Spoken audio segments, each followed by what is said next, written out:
Hey everybody, welcome back to Conscientious Omnivore. My name is Pal. I'm going to be doing a quick live stream again today. Don't have too much time, but I want to cover a couple of things that I think will be interesting to everybody. I'm going to focus on a couple of articles, some of them recent, some of them not so recent, and talk about what the title of the stream says, which is really getting into kind of what some of the mainstream media bias and news outlets, where that bias they have against veganism kind of comes from. This is obviously, some of the things are my opinion, some of them I don't have proof for, some of them I do, and you can make up your own mind about what kind of conflicts of interest you think are reasonable to ignore versus ones that shouldn't be ignored and are probably an indication of a serious financial kind of problem and a conflict of interest that would actually get people to do something that's unethical and immoral and print stuff that simply isn't true. So yeah, I'm going to jump right in. Hopefully everybody can hear me. I think the sound is looking okay as from what I can see on my end. If there's any problems, let me know, and hope everybody's doing good. So let's just jump in. I'm going to share my screen here. Sorry for the picture of meat. Hopefully that's not triggering for anybody. But I wanted to start by talking about a Popular Science article here. This one is from just a few days ago, a couple weeks ago here actually, in October. Popular Science, I guess they have done this for a couple of times now. In October, they advocate for their readers to do No Red October, which is basically cut down on red meat, and for the environmental impact for that thing. Hey Jen, thanks for coming in. Wow, cool. You're going to listen while you cycle home. Nice. So yeah, basically, these guys are saying like, yeah, cut down on your red meat consumption because it's bad for the environment. And they go through and they have this wonderful little picture that I've seen shared all over Twitter recently, which is, this is how much carbon dioxide you could save by switching your diet.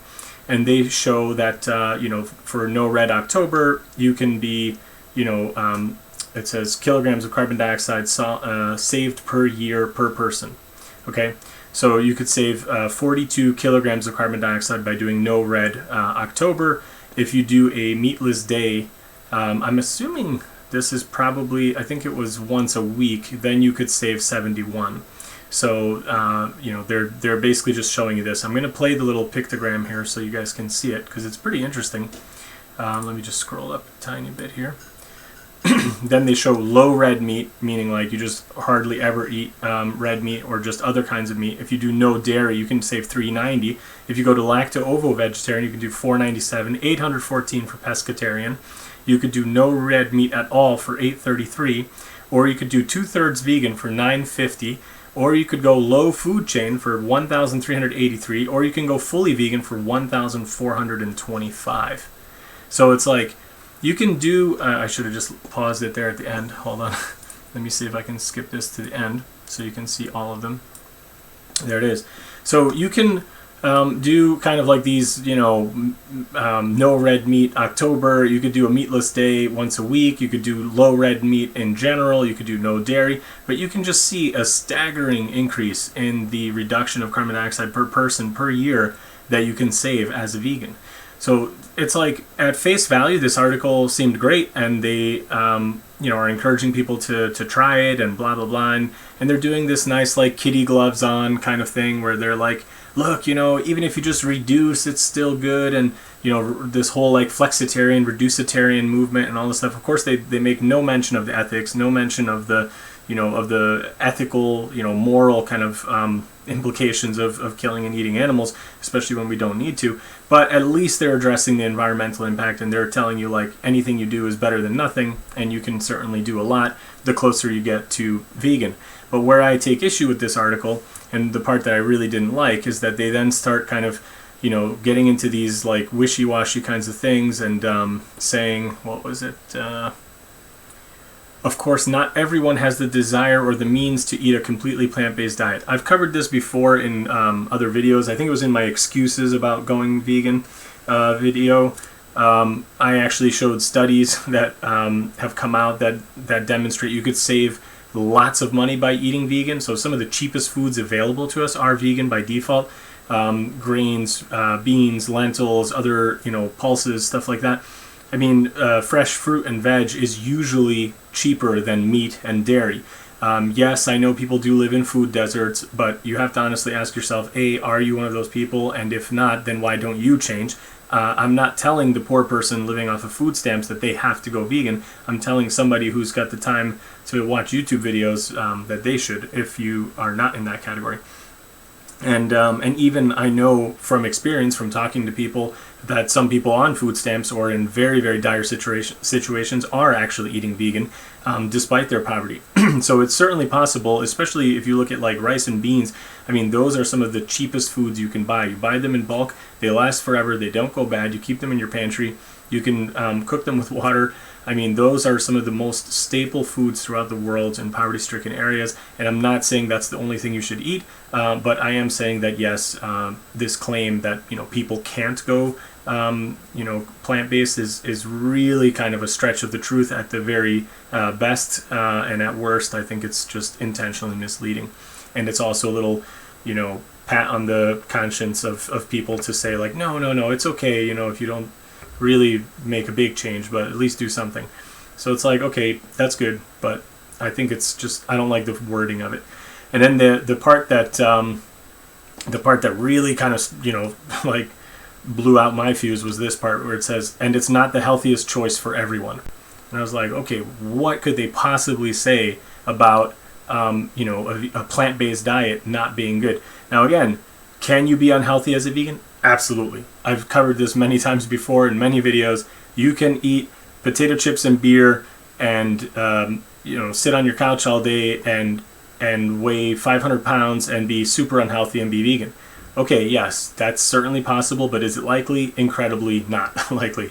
If you're eating a variety of whole fruits, veggies, grains, beans, and I'm talking about whole grains. I'm not talking about white bread that's half chemicals and half air and the other half is just, empty calories. Like, I'm talking about actual real foods, potatoes, starches, all these kinds of things, sweet potatoes, those kinds of things, you are going to see health benefits. There's no way that people won't see health benefits if you're eating a really good, healthy, whole foods, plant-based diet. So I was like, okay, let's jump into this, this link and find out what they're talking about, how it's not the healthiest choice for everyone. So again, in Popular Science, this is going back 2 years. They ran this article, and they're referring back to this now in 2019, how vegetarian and vegan diets aren't necessarily more healthy. It's like, okay, wow, that's interesting. I wonder how they're gonna, bring it around to show this. And it's like, here they are. They're saying under the picture, just because it's vegetarian doesn't make it healthy. And they have, M&Ms or Skittles or whatever these things are, and a bunch of donuts. Now, yes, can vegan donuts exist? Yes, they do. Are most donuts vegan? Probably not, because a lot of them are cooked in animal fats, or they have creams and dairy and all sorts of other stuff, butter, or who knows, whatever else in the toppings, the glazings, the whatever. So, this is probably more like geared towards the vegetarian. And then if you actually start looking into what this finding was, it's just absolutely, I think, beyond just I just find it so misleading that I have to think it's intentional. So here's what they're basically saying. These studies of vegetarian and vegan diets haven't distinguished between different qualities of plant food. So they're talking about how many vegan diets have shown better health outcomes. So, but this lead author, Ambika Satya, a postdoctoral fellow at Harvard, said certain plant foods like whole grains and fruits and vegetables are associated with lower risk of type 2 diabetes and cardiovascular disease, but other plant foods such as sugar-sweetened beverages are actually associated with increased risk.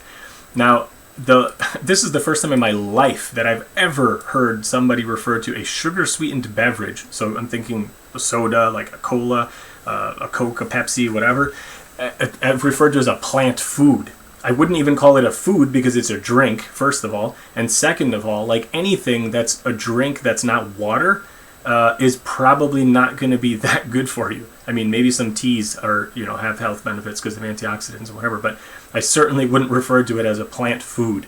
So this is kind of like already, ringing alarm bells in my head of like the I think it was the FDA that did it when they labeled ketchup as a vegetable because it's made from tomatoes, and they labeled French fries as a serving of vegetables because it's made from a potato.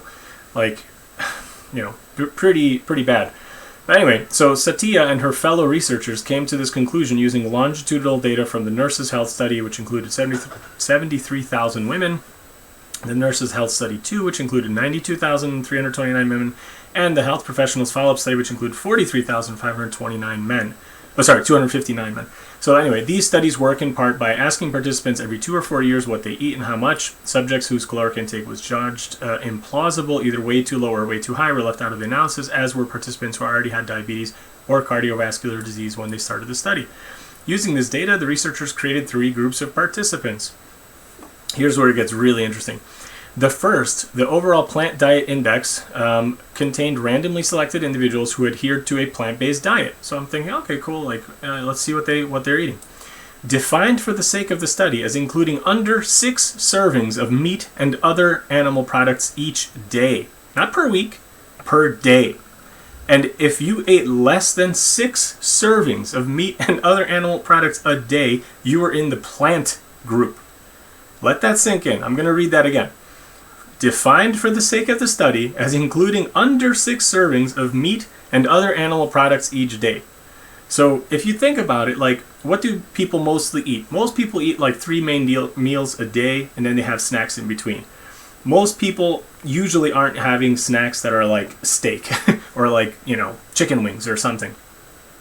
So let's just say if somebody's even trying to be remotely healthy, they're probably going to think of a snack as like a handful of almonds or an apple or a banana or, maybe like a yogurt. That would probably be still in most people's, idea of a snack. But let's just say that. So that means if you say you ate 5 servings of meat or other animal products a day, that means for your 3 main meals, you can have at least 1 animal product in each one of those meals, plus even in your snacks, like in between, say, the 3 meals, you could have 2 more animal products. So this is basically, to me, just a straight up omnivore diet. This is what I was eating, and actually, even when I was eating a lot of animal products, I probably wasn't eating at every single meal. So this is probably even worse than what I was doing. Sorry guys, my throat's bothering me. So they're basically taking very, very bad liberties with the classification of people. Hey, Bev, welcome. That's the lamest anti-vegan research I've heard. Yeah, plant-based sodas. Yep. And also this definition of plant-based diet. I mean, I find this shocking. I mean, this is just so upsetting that, and this gets run in Popular Science. Popular Science has like a pretty good reputation, or at least it did back when I was kind of like in school and stuff. I mean, people referred to it and kind of thought of it as kind of like geeky reading. I don't know. This is really showing kind of unintelligent. I don't know. I don't even know what to call this. But anyway, so the second category, the healthful plant-based diet, included those who ate lots of whole grains, nuts, fruits, and vegetables, but not much in the way of meat, animal fat, potatoes, or sugar-sweetened beverages. Those with unhealthy plant-based diets were basically the opposite. They tended to eat a lot more sugar, juices, and refined grains. So that's probably like the white pasta, white bread, that kind of stuff, or cakes, or whatever. Satya and her colleagues looked to see who developed heart disease, who had a heart attack, and who died of heart disease during the course of the study. They found that people in the healthful plant-based diet tended to have reduced risk of heart disease, including attacks, compared to both the overall plant diet and the unhealthful plant diet group. By teasing out those differences, they were able to show that not all veggie-centric diets are created equal. Perhaps even more tellingly, people who followed a healthful plant-based diet but included more animal foods, and then it says in parentheses, still staying below 6 servings a day, were less likely to die than those who followed the highly processed, unhealthful plant food diet. So let me just translate this in case this isn't obvious to everybody. They took a group of people who are all omnivores. They're all eating animal products throughout the whole day. Okay? Then they said the people in the group who, just like the other people in the group, are still eating animal products. The people who ate the most whole food, fruits and veggies, and ate the least like sugar and juices and refined carbs, they were healthier than the people who didn't. And then they're trying to say, but they were even healthier they were still healthier than the people who ate less meat than them, but were still in that same group. So what this means to me is like, okay, one person ate like 5 animal products a day, but they ate a lot of whole fruits and veggies, probably like what I was doing, you know, because I was still trying to be healthy, so I was eating like lots of fruits and veggies, and but I was still eating meat and dairy and eggs and all this kind of stuff. So I could eat 5 servings of animal products, but I eat all this healthful stuff, broccoli and apples and all this kind of good stuff for you. And then the other person is eating only 4 servings of animal products, but they eat tons and tons of sugar and refined juices and all this other junk that I stopped eating many years ago, way before I was vegan, and while I was still eating all these other animal products. So I was eating like non-processed, kind of like pre-bought, cooked meats and stuff. I was cooking my own meat, like fresh meat, as opposed to, like ham or bacon or whatever, stuff like that. So it's like the person who's eating whole fruits and veggies is healthier, even if they eat, say, 5 servings, than somebody who eats only 3 or 4 servings of animal products, but they eat a bunch of stuff that's like sugar and processed and whatever. And it's like, wow, really? This is shocking news. This definitely proves that veganism is not healthy and it's like not good for everybody. It's like, what are these people smoking? Like, this was so upsetting. I mean, I was just like really, really pissed when I read this. I mean, this is just absolutely ridiculous. And they're like, the conclusion here that they're referring to is that they're saying, what was the quote? It was, and it's not the healthiest choice for everyone. And it's like, that is not what this study showed. What this study showed was that you should stay away from processed junk. And it's like, has nothing to do with veganism, has nothing to do with plant-based diet. They compared like omnivores who are eating relatively healthy and eating whole fruits and veggies compared to non-whole food, omnivores. That's all they compared it to, and now they're trying to say something about plant-based diet. Absolutely ridiculous. And even here in this article, they say the results aren't an excuse to go on a red meat binge. Rather, they should encourage those who eat animal products to focus on eating healthy foods and keeping their meat intake at a minimum. In other words, folks who bemoan the fact that they could never give up the bacon for good have no excuse not to be mindful about the rest of their diet. And vegetarians and vegans should take care that they don't use their lack of meat consumption as an excuse to live on French fries and faked fried chicken. Yeah, okay, great. But this has nothing, again, to do with veganism. It has nothing to do with plant-based eating. And if anything, the results here do tell you don't eat meat. It says, rather, they should encourage those who eat animal products to focus on eating healthy foods and keeping their meat intake at a minimum. So anyway, just wanted to get through these two.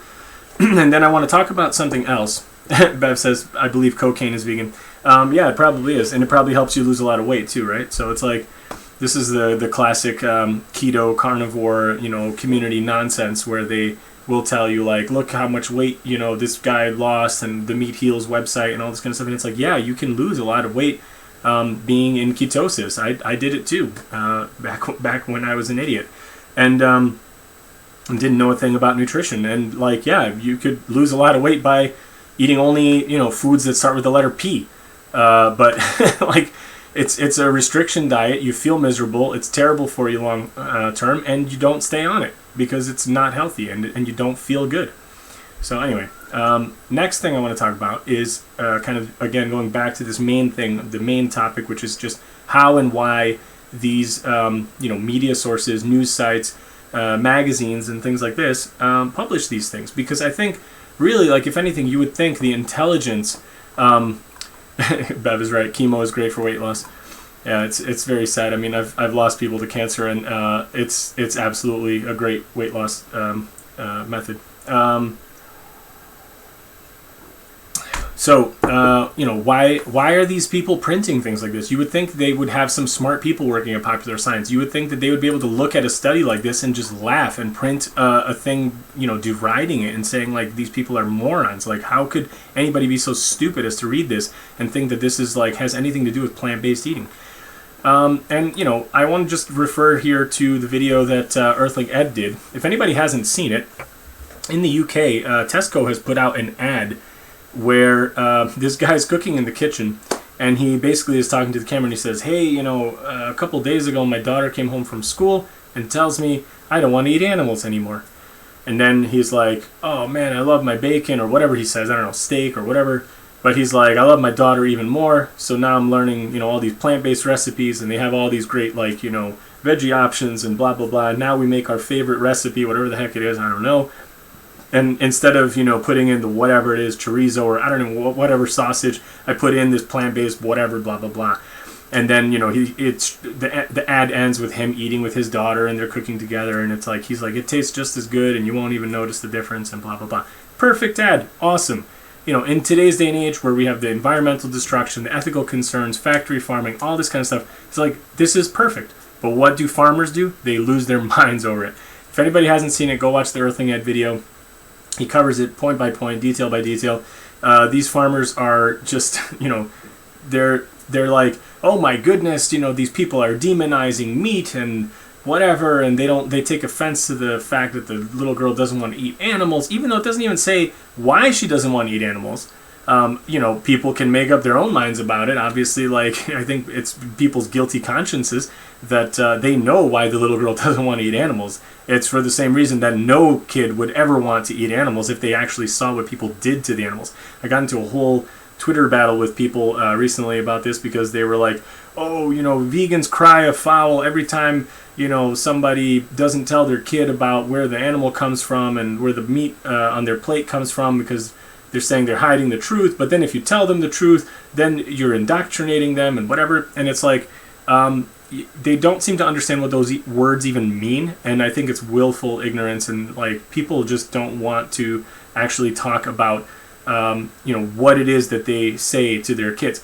They think that saying like, yeah, that bacon came from a pig, we have to kill the pig, we need it, we have to eat it to be healthy, blah, blah, blah. They think that that is telling your kid the truth. That is not the truth. The truth would be bringing the kid to the slaughterhouse, or actually even probably starting earlier, bringing the kid to the factory farm, showing the farrowing crate, showing the little babies that aren't growing fast enough, the little piglets getting their heads smashed on the ground when people are swinging them to kill them or hitting them with a hammer, because that's what's allowed under the RSPCA, you know, humane slaughter guidelines.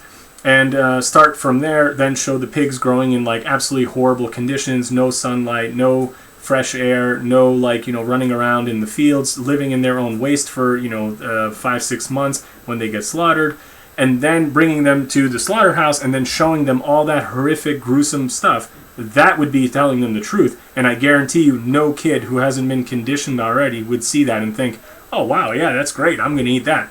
Like, no kid would support that. So that's why they take issue with this, and I think it's really obvious. But again, I want to move on to the next point.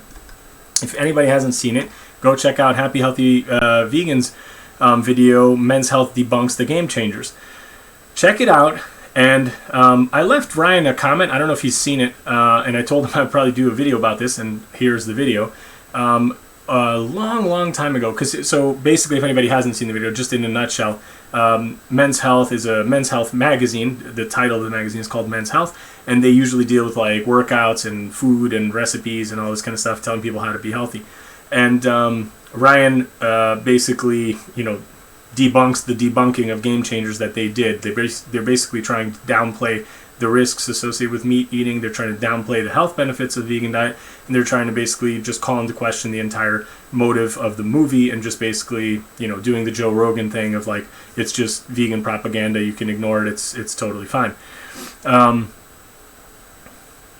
Oh man, Bev, that's terrible. I'm sorry, I'm just reading the comment here. Your father-in-law is chemo at the moment, and he's still pushing the bacon sandwiches. That's terrible. I don't know. I mean, there's only so much you can do. I've lost people to cancer. I can tell you it's really hard because you don't want to tell them anything, and you don't want to like upset them. They're already going through a really horrible time. But, phew, man, that's just awful. Yeah, it's hard because you want to just like shove their face into the research and tell them like, look at the, you know, the research done by Ornish and all these other people showing the impact of a vegan diet on cancer. It's crazy.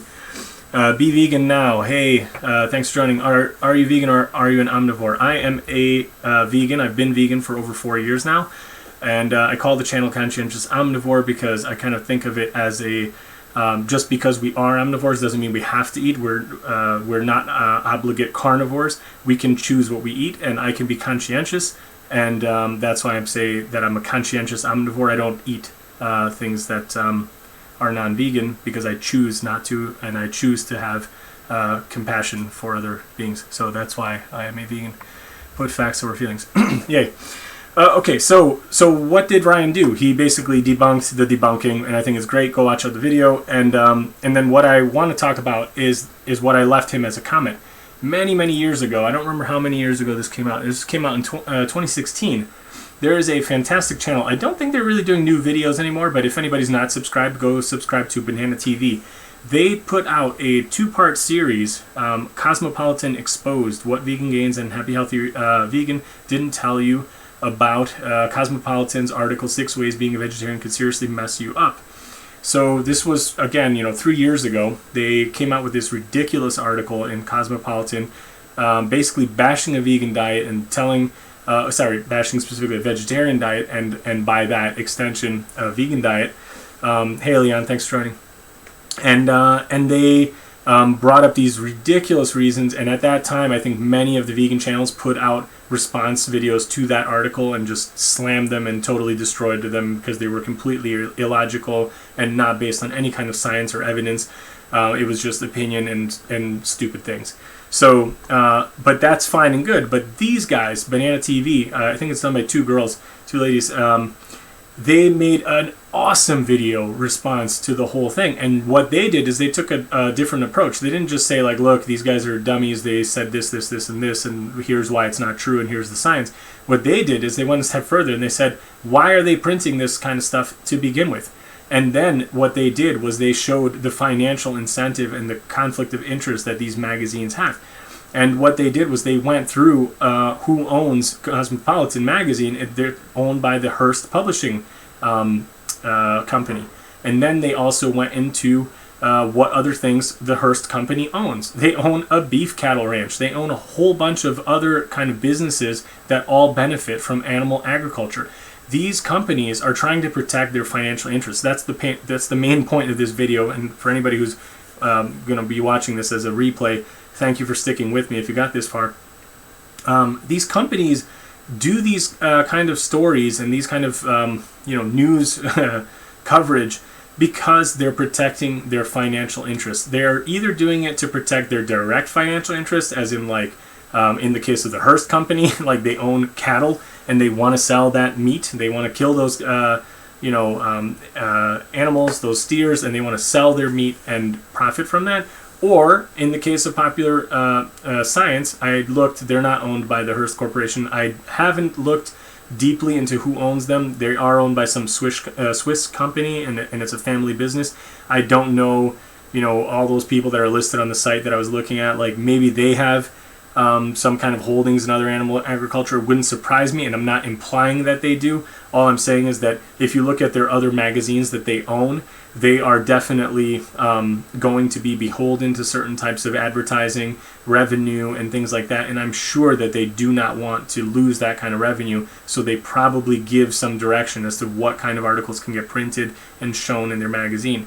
Now, again, that's the part that I said in the beginning. You can make up your own mind about how much you want to think that conflict of interest might influence what they print and what they don't. But in the case of the Cosmopolitan and the Hearst Corporation, it is absolutely a direct conflict of interest, and it's not even debatable. You can check all the references that this video shows and walks through, and I highly encourage everybody to go watch that video. I can't believe it only has 12,000 views. It's an awesome video, and subscribe to their channel. And then the other thing that I want to say is, Men's Health was recently bought out by the Hearst Corporation. So here it is. Hearst agrees to buy Men's Health owner Rodale. So Men's Health was previously owned by Rodale Publishing, and now they are owned by Hearst. So it's like, if you think that these magazines are just doing these articles just out of like random, Joe Rogan bro science kind of I like my steak, so I don't like hearing science, so I'm going to argue against it with bro science. No, it's a lot more, put together than that. I am fully convinced that these companies have a direct conflict of interest. It's not debatable. And if you just go and look, you can just find it. Now, I'm not claiming that about the popular science. I don't know, but I also haven't had time to research it, but I wouldn't be surprised. That's where I leave it to everybody to make up their own mind. But with the men's health thing that Ryan covered, I absolutely think it's a direct conflict of interest, and you guys can, go watch that video to see all the details. And then I think, I just want to finish up this whole kind of idea with a statement that I also kind of take offense when I argue with some people on Twitter, where they say, you can't just dismiss scientific research or studies just because there's a conflict of interest, a financial conflict of interest. Now, I agree with that. I agree with that to the extent that just because, let's say, a dairy industry funded study might show some kind of, health benefit to some type of particular dairy consumption, I'm not saying that that's necessarily wrong because it's funded by dairy. I am saying that I have yet to ever see a study that didn't have very, very serious and obvious design flaws and things that other peer-reviewed, literature and scientists and doctors and stuff will actually attack and say that that's not correct. I have yet to see one that's been legit. But again, you could see a study by, say, like the broccoli lobby, as if there was such a thing, or the broccoli industry, showing the benefit of some kind of component found in broccoli. That doesn't mean that it's not true. And the same way, it's not automatically not true just because the beef industry funded some study or the egg industries funded some study. But what I am saying is that you have to look at the totality of the research. I'm going to switch the camera back here. And if you look at the totality of the research, what I see is what I've talked about many times before, like in climate change debates. When you watch Fox News or MSNBC or any one of these like channels, what will they do when they talk about climate change kind of stuff? They'll bring on one talking head who's a PhD scientist, blah blah blah, whatever, climate expert, and the dude will say, "Man, climate change is definitely a problem. People are doing it. Like, we need to change. We got to stop the fossil fuels, blah, blah, blah, blah, blah." And then they'll bring on another expert who seems on paper to be just as knowledgeable, just as smart, just as well-spoken as this other guy. And then what this guy will say is that's a load of malarkey. People aren't doing it. It's a natural cycle to blah, blah, blah, blah, blah. People are idiots. Like, there's nothing to be afraid of. Keep burning the gas. Everything's fine. And then the people at home are watching this and they're like, well, you got two really smart dudes. They don't even agree. Nobody knows. They throw up their hands. We don't need to do anything. I'm just going to keep on doing everything the way that I've been doing it. And this is what they do with health stuff. And what happens is you get these magazines and you get these articles coming out like this about like, well, you see, the vegans, they're not even healthy, whatever. They're not, I covered this in the other live stream about the bacon and the cancer, the processed meat and the red meat thing. It's not really bad for you. Keep eating it. What they don't realize is that the World Health Organization looked at over 800 studies when they came out in 2015, and they said, yes, processed meats are carcinogenic. They are cancer-causing, without a doubt. They are cancer-causing, without a doubt. They looked at over 800 studies. You get one idiot who looks at like five, or it's not one person, but I'm just, so let's say one study, that looks at like, I think it was like five studies, or I don't know how very few. It was like a limited number of studies that they looked at.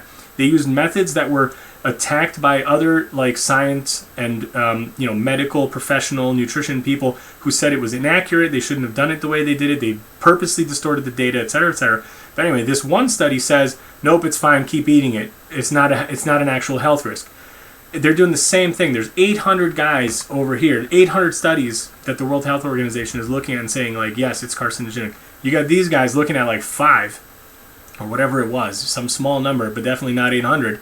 And then what people in the news see is that World Health Organization says cancer, dude with meat ties, meat industry ties and backing, which came out 2 days after they published the report, this guy says no cancer. It's like, this is what people are faced with at home. They're watching this on TV and they're saying like, cancer, no cancer. Nobody knows. They're all smart. They're doctors. They got PhDs. Nobody knows. There's no consensus. It's like the conflict of interest isn't the only thing. That's not the problem. I mean, it is a problem if you're smart and you weren't born yesterday and you're not a sucker who's going to buy the Golden Gate Bridge from me. Then you'll know that is a huge problem, that the guy has previously been funded by the meat industry to do all sorts of other research. He's been previously funded by the sugar industry to do research showing that, sugar consumption isn't bad. If you don't think that's a problem, I mean, you're really naive. You're really, really naive. You're going to get screwed over in life. And you're probably going to end up with cancer if you listen to their advice and keep eating these stupid, cancer-causing things. These products made from animals that are killed in horrible ways. But again, don't be fooled by just having the one guy over here and the one guy over here and being like, nobody knows. No, there is a consensus. There are hundreds and hundreds of studies showing that these foods are dangerous and bad for you, and showing the benefits of a whole food plant-based diet. And there might be one or two that are like very heavily, influenced by conflicts of interest from the animal agriculture industry that show the opposite. But then when you actually start looking at the science and start looking at what they did, then you find weird things that they were doing with data, weird things that they were doing with like baseline or not measuring, things. I mean, they do all sorts of trickery to get around this kinds of things. I've talked about this before in videos too. And go watch my live stream that I did with Logan a long time ago about cholesterol. We talked a lot about this. Somebody today told me Logan's channel got deleted. I haven't even had a chance. I just found out like 5 minutes before I started the stream. Can anybody check to see if it's even true? I haven't even looked. I hope that's not true. Logan's a good guy, so I hope that's not true. But I was pretty upset about that. But anyway, so yeah, I'm just gonna end it there. Just people can make up their own minds, but I've read a lot of these studies. I mean, I find it kind of fascinating and interesting to read them. I've got one on my list right now that I'm still trying to read. I haven't got around to it yet. Somebody was arguing with me about studies on Twitter. And I mean, I have yet to see one that's legit or doesn't have problems that that other scientists or doctors have criticized. And I think who do you want to believe? The guy who's got ties to the meat industry telling you to eat red meat, it's fine, eat bacon, it's fine, and he's making money off of the exploitation of these animals and directly selling them? Or are you going to listen to hundreds and hundreds of scientists on the other side who say, no, don't eat that stuff, it's terrible for you, it'll give you cancer? You want to keep eating cancer, causing stuff? Okay, it's on you, man. So anyway, let's go through the comments here. Hope everybody enjoyed this. Let's see.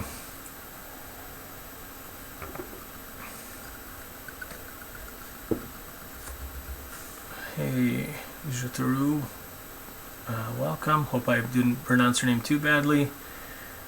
One year since you quit smoking. Nice. That's a great thing. Keep on with the fresh air. Thanks, Bev. Oh, that wasn't for me. Okay. It's all wheels within wheels for media ownership. Yeah, Bev, that is another crazy thing that I didn't even mention, but lots of media companies are owned by larger media companies. So even when you keep rolling up the thing, you just start noticing that it's like the onion with the more and more layers. You just keep peeling a layer back and you find out that it's owned by just a very, very small number of people.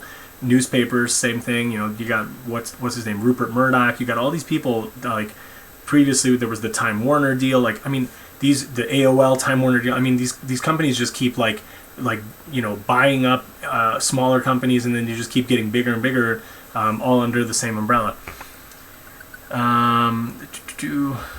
Be Vegan Now says, what about the magazine's advertisers also, ads in the magazines that promote meat or whey protein that they might not want to lose? Absolutely. That absolutely is a legitimate concern.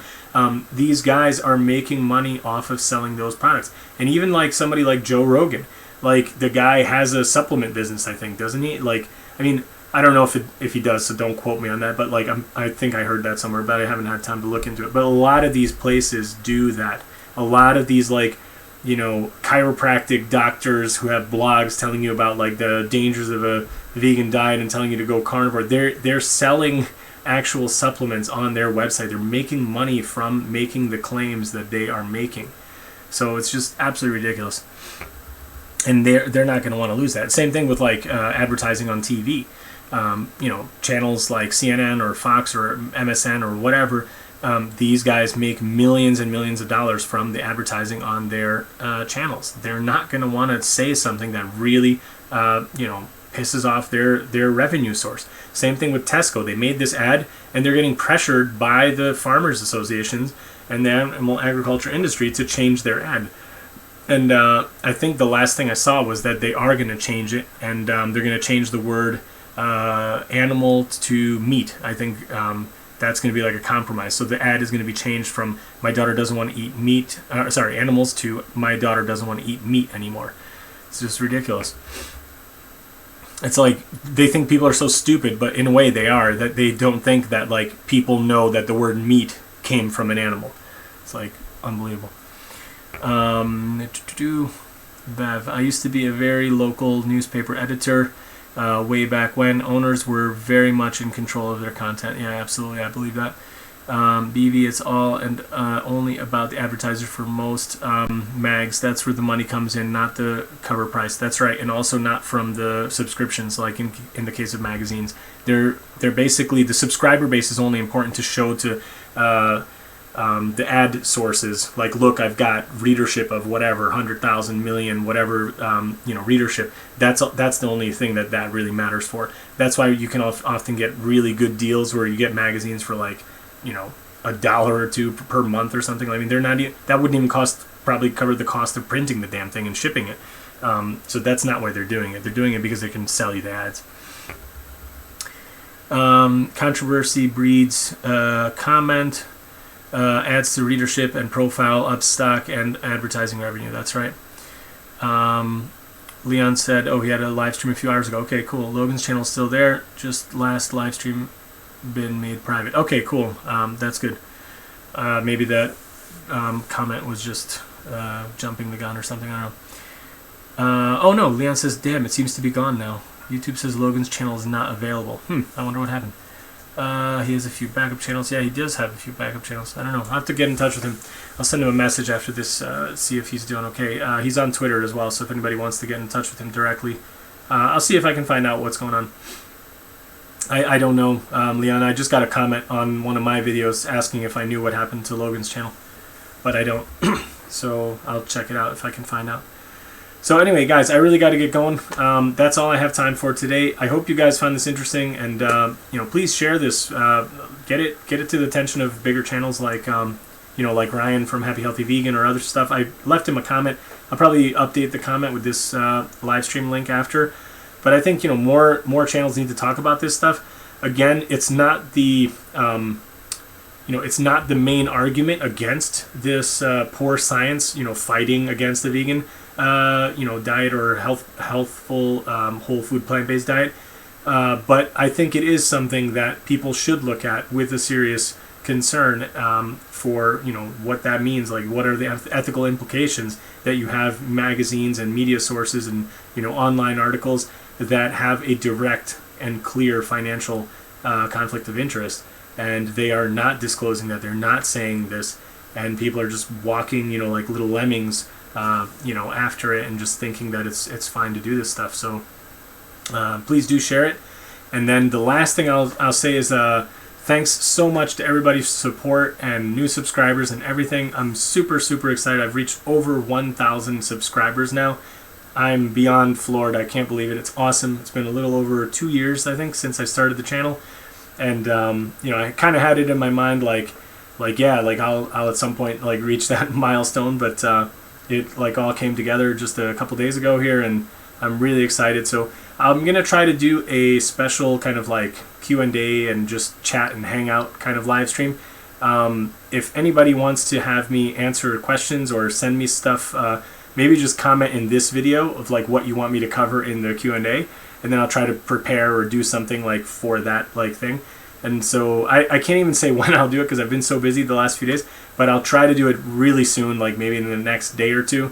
Might be tomorrow, I don't know. And then I'll try to do like a live stream to thank everybody. And yeah, just if you have any questions, just leave them in this comment for this video, and then I'll try to pick those all up. And then obviously, like, you guys can ask me stuff on the live stream as well. So I'll try to do it, sometime probably similar time frame in the next couple days. We'll see. So thank you, everybody.